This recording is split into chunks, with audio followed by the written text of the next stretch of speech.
The Mustang sequence had its origin in a conversation with a songwriter friend of mine. We were talking about just how minimal one could afford to be with commentary when introducing either a song or a poem. And from there, I suppose I leapt on to thinking about, if you could possibly have a word that made up an entire poem, or one poem consisting of a single word, what would that word be? How minimal could you get and still have a narrative? And the word that kind of settled on, I suppose, for myself, without even thinking about writing a poem to begin with, was Mustang. And I mean, I've always loved horses, and particularly wild horses, so the word came from that. But I enjoyed the pop culture associations with it as well. There's the Mustang car, there's the World War II fighter airplane, both sort of beautiful technological creations. And for me, I thought, well, it kind of, there's an element to do with masculinity there that I'm interested in, and alter selves, I suppose, alter masculine selves. So anyways, I wrote this first poem, which is called Poem Telling a Story in One Word, Mustang. And it kind of went from there. I had a photograph that I'd been looking at the time, which was a double self-portrait of someone.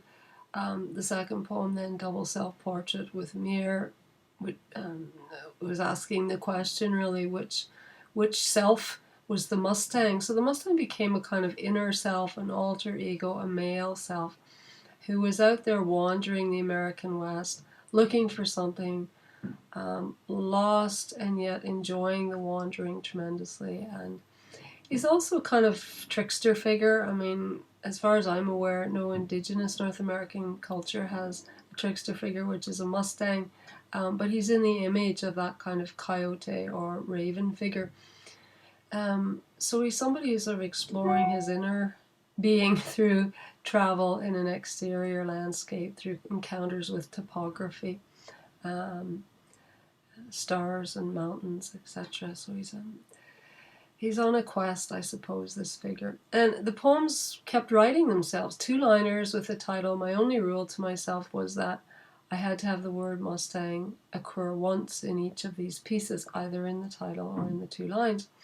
So I've got about 40, 45 of these now.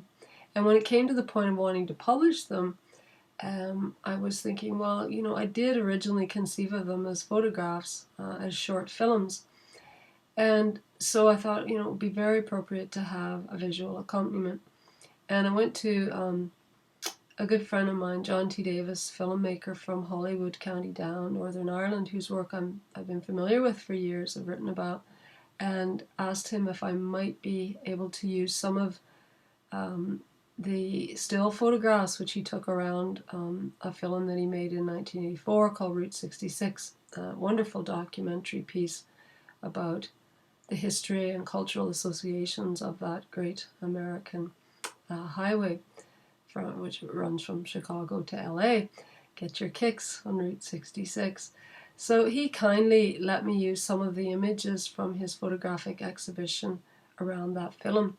The landscapes, the derelict buildings, the derelict cinema palaces, drive-ins, all of these locations and geographical sites seem to fit extremely well with what's going on with this Mustang figure in the poems.